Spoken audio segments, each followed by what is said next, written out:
TV shows can be canceled for lots of normal reasons. Maybe people aren't watching the TV show, or maybe the lead actor is a total sleaze. However, these TV shows were canceled for the most bizarre reasons. Before the iconic 1988 movie The Naked Gun, there was its somewhat less iconic but still brilliant television ancestor Police Squad.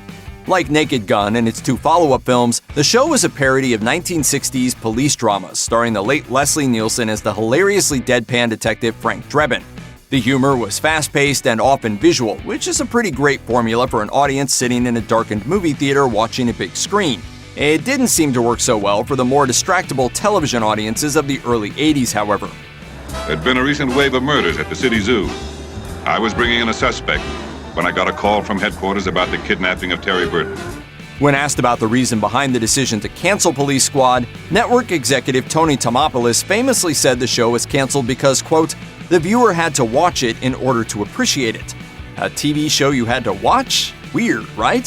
What he meant, of course, was that the jokes moved so quickly that a casual viewer might miss something if they were having conversations, eating dinner, or doing anything else other than paying attention to the rapid-fire gags. That didn't stop critics from relentlessly dunking on his reasoning, though. TV Guide even went so far as to call his statements, quote, the most stupid reason a network ever gave for ending a series. Considering some other reasons you're about to hear, that's saying something. Before Star Wars claimed the title of the greatest merchandising vehicle of all time, there was Batman, the unconventionally popular television series starring Adam West as the campy Caped Crusader and Burt Ward as the Boy Wonder. The 1966 series appealed to a huge audience. Kids loved the colorful superheroics of the dynamic duo, and adults caught on to the show's self-aware deadpan comedy. It was so popular that it had 2 episodes airing each week, with a cliffhanger leading from Wednesday night to the same bat time on Thursday, and racked up massive ratings and a list of Hollywood stars that wanted the dishonor of playing a special guest villain on a genuine pop culture phenomenon. Batman and Robin spent 3 years fighting crime on television and even starred in a feature-length theatrical film. But they couldn't save themselves from the most diabolical death trap of all, the network. ABC decided to kill the show halfway through its 3rd season, citing high production costs and falling ratings. Sounds normal enough, right? The story doesn't end there, though. In a twist right out of Batman's death-defying playbook, NBC was willing to pick the show up for a 4th season. Unfortunately, nobody told the guys with the bulldozers to wait a few weeks before destroying the elaborate and expensive sets. NBC balked at the idea of spending thousands of dollars on rebuilding the Batcave for a show with slipping ratings, and pow, that was the end of the dynamic duo. If only they'd asked millionaire philanthropist Bruce Wayne if he could spare a few bucks for the fight against crime, we might have gotten a 4th season. Fans of Joss Whedon's space western series Firefly are still mourning the early demise of their favorite show in 2002, and some are even still holding out for some kind of reprieve or revival nearly 2 decades later. May have been the losing side. Still not convinced it was the wrong one. That might seem more than a little obsessive, but it's also understandable given the circumstances. The demise of Firefly was a combination of different unfortunate factors, but from a distance, it almost looked as if network executives were maniacally conspiring to ensure its failure. They marketed it as a wacky genre comedy, which it definitely was not. They put it in a Friday night time slot that was infamous for a lack of viewers, and they inexplicably chose to air the episodes out of order, with the pilots, where all the major characters and their world were introduced, appearing last. While the show's small core group of fans stuck with the show through every considerable misstep, the rest of Firefly's viewers were baffled by the inconsistencies and disappointed that the wacky comedy they tuned in to see was actually a western reimagined as a sci-fi drama that dealt with some pretty dark themes. Sure, it had lots of jokes, but the stories about desperate criminals and space cannibals were definitely much darker than the viewers had been led to believe. The poor ratings were enough to convince Fox the show was a failure, and it declined to resurrect Firefly even after desperate fans organized a postcard writing campaign to plead for a stay of execution. Eventually, however, the completed first and only season of the show expanded its audience on DVD and streaming, and Whedon got the chance to tell more of the story in the 2005 feature film Serenity, which was largely possible because of all that fan enthusiasm. Millennials buy smartphones, baby boomers buy transistor radios, and no one sells transistor radios anymore. Or at least that was the logic behind the cancellation of Harry's Law, a smart crime drama starring Kathy Bates as a former patent lawyer turned criminal defense attorney. According to the LA Times, Harry's Law was NBC's second most watched drama of the 2011 to 2012 television season, ranking just behind Smash and just above Law & Order SVU. How could 8.8 million viewers be wrong? Because they were 8.8 million older viewers. Yes, that's right. Harry's Law ended because advertisers didn't think they could sell enough stuff to Grandma. Next thing I know, I'm broke and starving. I had no money, not even for food. Despite winning an Emmy, the show didn't perform well with viewers aged 18 to 49, a lucrative demographic for advertisers, which left NBC network executives with a lot of difficulty in selling the show's advertising time.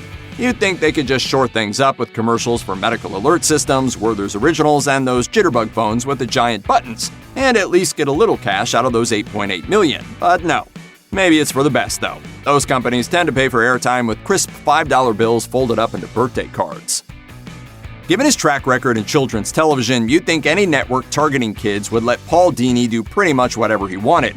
After all, he'd worked on kid-friendly hits like Tiny Toon Adventures before becoming one of the showrunners behind Batman the Animated Series, where he co-created Harley Quinn and gave Warner Brothers one of its most popular and profitable new characters in decades.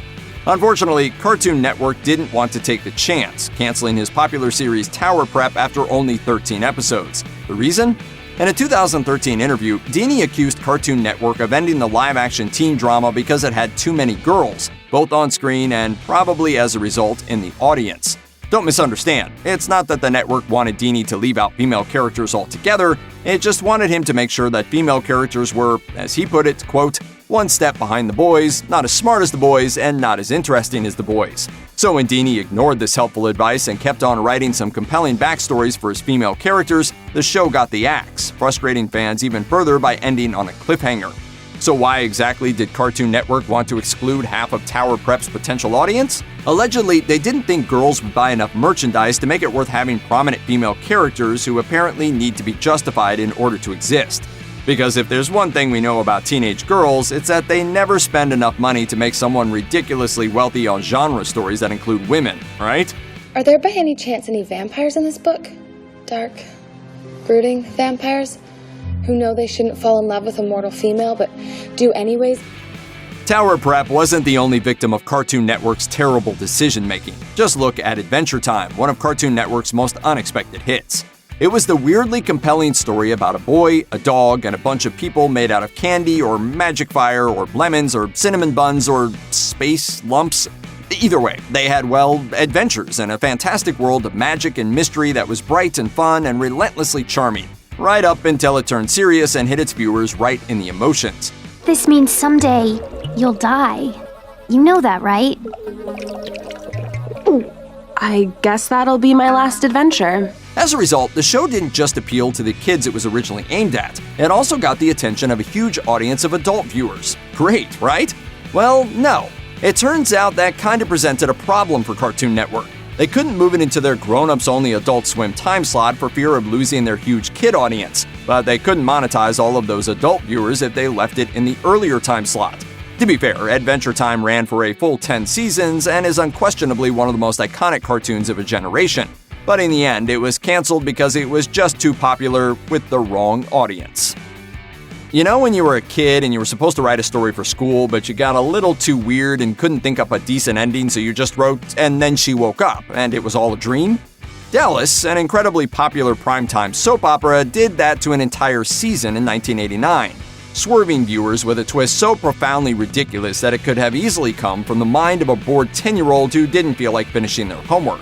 So why exactly did the show's writers decide that a grade school level plot device was the right way to wrap up their 9th season?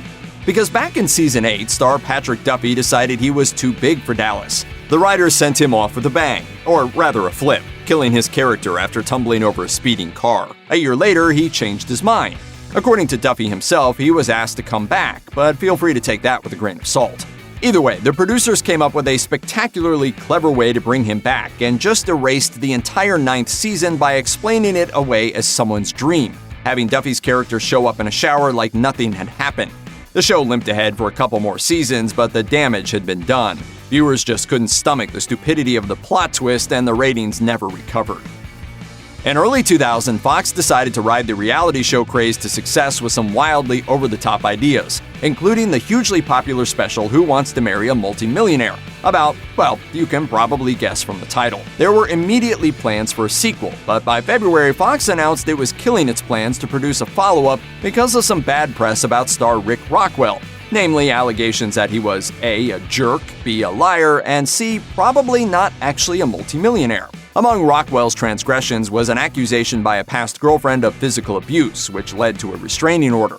The real estate developer, failed stand-up comedian, and self-proclaimed motivational speaker also seemed to have lied about at least one part of his resume. Several venues he claimed to have a history with revealed that he had never actually performed for them. My girlfriend left me. Just like, well, I'm a comedian. It's mandatory. Perhaps most damning of all, it eventually came out that he wasn't really living the gold-plated lifestyle most of us associate with multimillionaires.